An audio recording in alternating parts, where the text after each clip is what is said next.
Hello everyone out there in YouTube land and gun channels. This is the second of my reloading series. Today I'm going to be covering 454 Casull. I did this mainly because the early watches Jimmy James just picked up, off of my recommendation, a Taurus Raging Bull. Sorry, that took me a minute to remember. Got a Raging Bull in 454, the 6-inch barrel.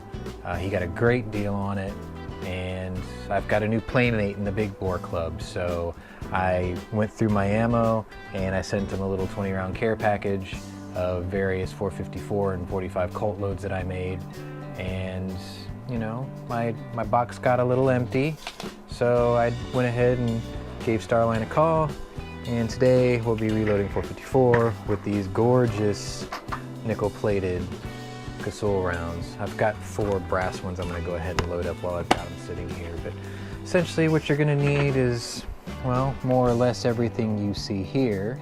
The only thing I'm leaving out, which I'm about to cover, is this. Okay, so what you're going to need, obviously, is brass covered. Today I'm going to use some SNS 230 grain, yep, lead round nose. These are pre-lubed projectiles. Let's see if I can get that in the shot for you. This is, I like to use hard cast bullets with nickel plated brass because they just match. They just look okay. And then I usually use full metal jackets with brass. So you'll need projectiles, you need your brass, you're going to need primers. The bulk of my work today is going to be with CCI small rifle primers, number 400. If I'm not mistaken, I think this is actually the first pistol round that required rifle primers. So if you know if that's true or not, or if you can confirm that, leave it in the comments, but I'm fairly certain that's what that is. And then for these little 4 brass ones, I'm going to use Winchester so they color match. I have just enough left to do it, so I'm going to go ahead and do it. You're going to need a scale of some sort to test your powder drop loads. I'm going to use my Lee Perfect powder measure. Today we're going to go with Unique. I love this powder just because I'm a bit of a lazy reloader, so I like to load things with the same powder as much as I can. That way I can get the most out of it, which is why I bought the 8-pound keg instead of the 1-pounders. General rule of thumb, you get a lot of mileage in bulk for a good price. So I think I paid $130 for that 8-pounder at the time, and I've had it for over a year and it's just barely halfway through. So I load, I think, 6 calibers with it, and you know, still going strong. Burns a little dirty on the cylinder faces, but you know what? It works fine, it's economical, it shoots great. My groupings are pretty decent. I'm not the greatest shooter, but you know, with wheel guns, I'm pretty respectable, so we're good there. Another thing you're going to need, which I was reaching for earlier, set of digital calipers. I don't know if you can see that right there. This way you can measure your overall lengths, just to make sure you don't pack them down too tight or leave them too long. With a 454, it's not quite as critical lengthwise because you've got a little bit extra cylinder space, but I like to bury these down in there so I get a good crimp and tight fit and everything works. So basically what I'm going to be doing is I'm going to emulate a load I've already created before. It's going to look like this, but you know, after my care package experiment with Jimmy, which I hope it works out great for him, I needed a refill. So I usually, at a bare minimum, even in my large calibers, I load up about 300 rounds of each, and for some reason I forgot about 454. So this is going to be up to 200. I'm still going to have to do another 100 some other time, but I'll probably just get another set of nickels because I really like these cases, as you've seen in my other video. This is new brass, so there won't be any tumbling or resizing. This is factory new, so there will be a part 2 for this caliber also, where I'll go over tumbling and cleaning and resizing and checking the primer pockets and all that good stuff. But for now, this is the most ideal situation for new brass. I'm gonna use my Lee Breech-lock press again, because honestly, this will put out enough torque. I don't have to work it too hard, and I can finesse the handle a lot better than my rock chucker. I bought the rock chucker because I needed it for the torque for 500 Magnum and probably some rifle cases too that I'll be getting into later. But you know, for now, this will do the job. It's got the priming arm here for small rifle primers right now, and the duds would have dropped into this tube down into Tasmanian Devil Cup here. So I don't have any to deprime, so we're gonna go ahead and skip that step. So give me a second here, and we'll get set up for flaring, and we'll go on with the recipe afterwards.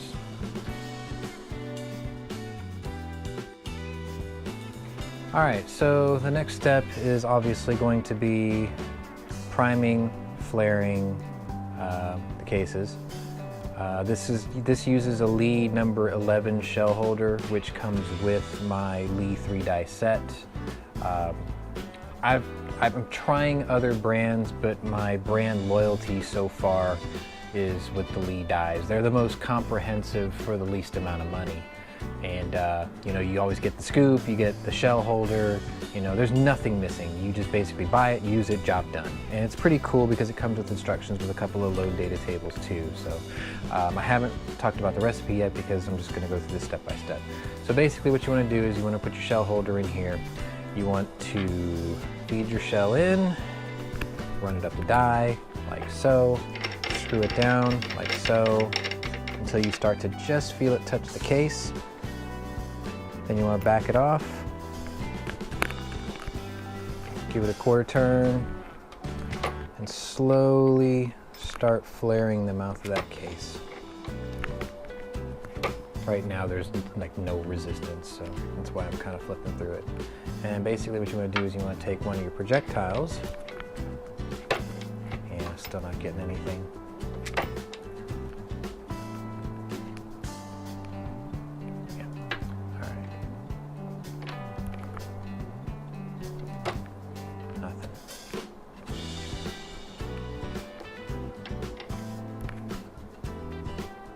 Okay, I think I felt something that time. I'll go ahead and tighten this down just temporarily. And that's what we're looking for right there. Okay, so what you want to do is you want to flare the mouth of the case just enough to where your projectile just fits inside. You don't want to really overbell it because then it's going to make it harder for it to crimp when it catches on the crimping die. And you really don't want to work the lips of the brass too much anyway because you're going to shorten the life of the brass. 454 is the only caliber I've ever hand loaded where the case will split, because I tend to have to put on a really tight crimp for 454. It will want to crimp jump, so you want a tight crimp, but the problem is it will do this to your brass. I don't know if that's coming out very well, but there is a crack right on the lip of that brass right there. So this one was consigned to the bin. But you know, you don't want to overdo it, you don't want to underdo it. You want just to fit inside there like so. Once you do that, lock it down like I did here. And naturally I didn't cut the package open, bear with me.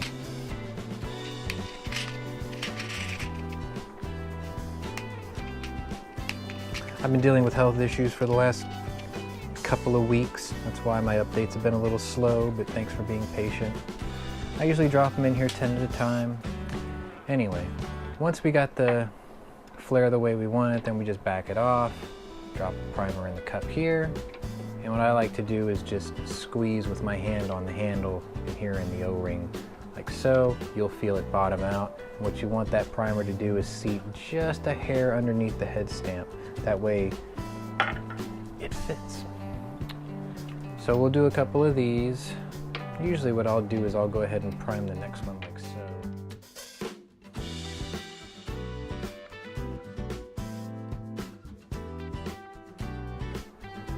Sorry about that. So yeah, you know, you recharge the batteries and they literally last 5 minutes. Go figure. So quick battery change. And so what I was saying before I was so rudely powerly interrupted is I like to go ahead and stick the primer in the arm before I put the casing in. Now it's not a big deal because as soon as I pull up on the handle, it's going to move out of the way. It's just you got to remember not to jar it too tight. That way you don't knock it out, and then you just squeeze like so. So we're going to go ahead and we're going to flare out a few of these in front of the camera. And then I'll do the other 95 off camera, and then we'll go on to the next step, which will be sort of abbreviated. I know this is going to be a bit shorter than my 454 or my 4570 video, just because the procedure is more or less the same. I guess I could talk about what got me started on 454. I'm going to be doing a video review on the gun that I actually shoot with this, but in short, these are expensive to shoot. We're talking close to $60 for 20, so you're looking at $3 a round. I figure I reload this for, well, if I don't count the brass, because, you know, I reuse it, I can reload this for just around 18 cents a round, which is not bad, right? But yeah, I actually followed a guy on YouTube. His YouTube channel is Olamite. You've probably seen him before. He also has a 4570, but I was watching his videos on the Ruger Super Red Hawk Alaskan, which I own, and you know, he's got a good channel. It's I don't know if he's updated recently, but he had a lot of information on the 454, so he and I are sort of like Casull brethren, and I'm just kind of refreshing and updating the information since not very many people reload or even shoot this caliber. But I'm hoping that'll change. This is a very powerful round. It's not the most popular because you really have to have a affinity for heavy recoiling guns, which I do. I'm just a sucker for big bore caliber guns, so don't worry, we'll go ahead. We'll be doing gun reviews of everything I shoot, so stay tuned for that. I'm going to go ahead and finish out the rest of these, and we'll be back for the next step.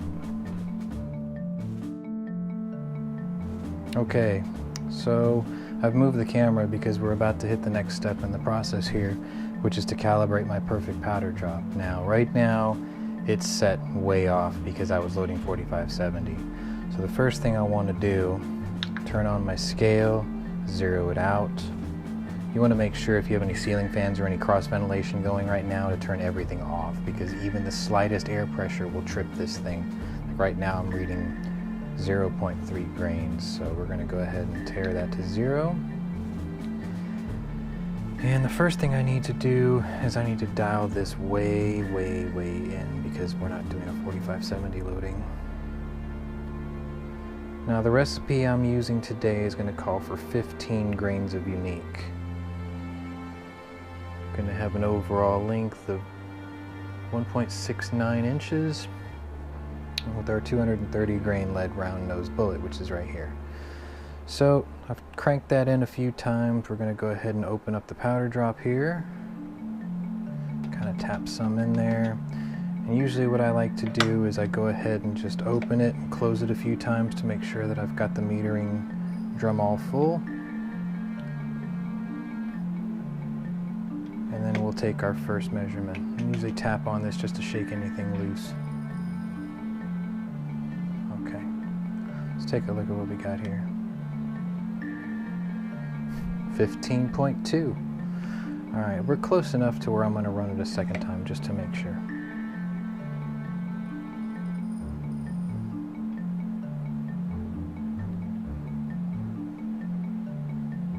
Shake it to level it out. 14.9. All right, so this is telling me we're right about where I want to be. The minimum loading is actually 14.5, and the maximum is about 15.4, so 14.8. Okay, so I think I can give it just a little bit more.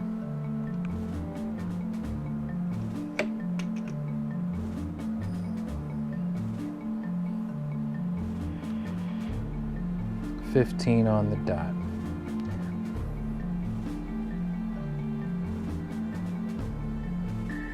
I don't know if that's coming through, but it's 15 on the dot. All right, so now that I've got my powder measure throwing exactly the weight I'm looking for, this usually cuts to plus or minus 1/10 of a grain, which is not a big deal. But let me get this all buttoned up, and the next couple of steps are going to happen all at once. It's part lazy reloader, part very thorough to make sure that I don't have to check and inspect the cases one at a time after I'm done putting them in the loading block. Give me just a second here. We'll bring the casings back in. Let me change the press to hold the bullet, cedar, and crimp die. And what we'll do is we'll knock them all out in one shot. Sit tight. All right, sorry if it's a little bit darker. Let me see if I can get a little bit more light in here without trying to blind the camera. All right. So we've got our recipe. Everything's set up the way I need it. This is where things start to move a little bit quicker. What I'm gonna do, I'm gonna take my shell prep block here. I've got 50 primed and belled cases here. I've got the 50 here because I've only got the one shell prep deal. All right, so what I usually like to do in this situation is I go ahead and take one of my brand new belled and primed cases. I'll go ahead and throw a powder charge into it. Just inspect it, make sure it's in there. And I'll go ahead and stick the casing in here, and I'll take my projectile and stick it right on top of the casing. Now the first thing we want to do is we want to seat the bullet. So what I've done is I've backed out pretty much everything. Like there's no crimp, see, nice and loose. And what I'll probably do is go ahead and just snug this up a bit.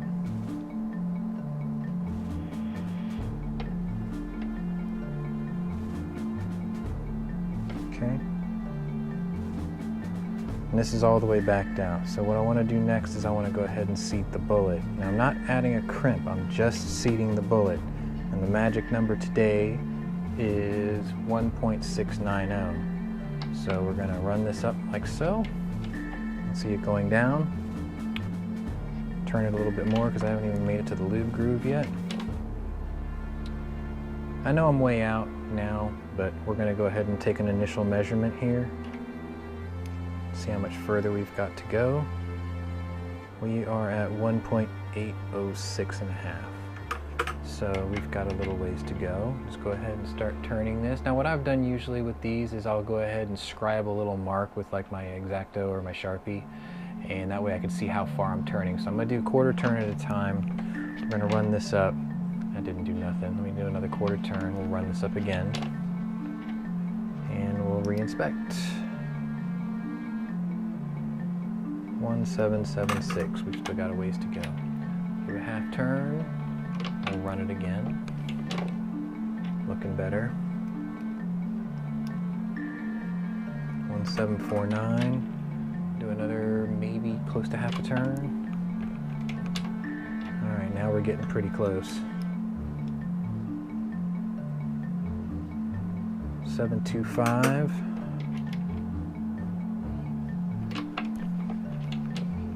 Okay, we have just hit where the round nose begins. We're at 1.706. I think because of where this crimping mark is, I'm going to do it to 1.70 instead.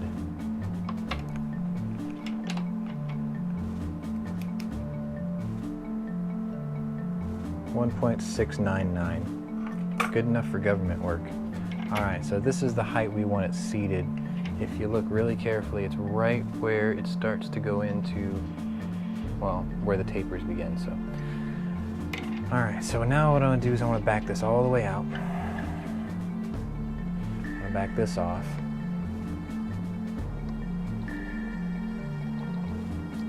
And next we want to do the crimp. So I want no seating here and just crimping here. So what we'll do is we'll raise this up and we'll turn this until we just start to feel it bite into the bullet. I've got a mark also on the lock ring.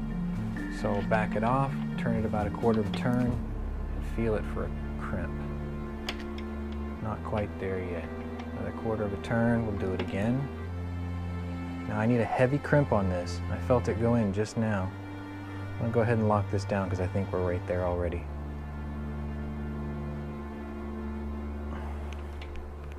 Yeah, perfect. Okay. So if you look really carefully, it's already rolled in just enough to where that's not going to crimp jump. So now I've got a good crimp. I've got a good overall length. Double check it real quick. Well, we're at 1.69 after the crimp, so that worked out really good. So I've got exactly the original spec that I wanted. I've got the crimp the way I want it. So this is locked down. We run this back up and then we just drop the seating stem until it just touches the bullet. So what this will do is this locks in the bullet seating setting and the crimp setting. And after that, we just go ahead and take the finished product, start sticking them in our loading box. So again, we'll powder charge, grab a projectile, seat it on top, run it up the ram. Now be gentle with this, you don't have to rush this. You'll feel it bottom out and crimp. Perfect every time. I really like these nickeled brass cases. Not only do they come out really nice, but they seem to cooperate with this lead press really well. All my powder charges are looking good. You want to inspect it each time. Keep an eye on your powder measure, make sure you're not running empty. And just run it up nice and easy. You'll feel it bump just as it does the crimp. See that? Perfect every time. So what we'll do is we'll run through this 97 plus 4 more times, and we'll do a test fit. We'll be right back. Okay, so let's take a look. All my little soldiers, right there, and plus 4 there. The last step is basically the easiest one. It's essentially just a chamber check. You know, just so you can grab my mic. Bear with me here, might get a little louder. Sorry about that. So now we're just going to chamber check. I've got my Super Red Hawk Alaskan all polished out nice and pretty. And essentially just want to grab around, make sure it fits down in the cylinder. Shouldn't catch, bind, or nothing. Should just drop right in. So there's 1, 2. I'm grabbing them at random. 3, 4. I'll try some of my plus 4, 5, 6.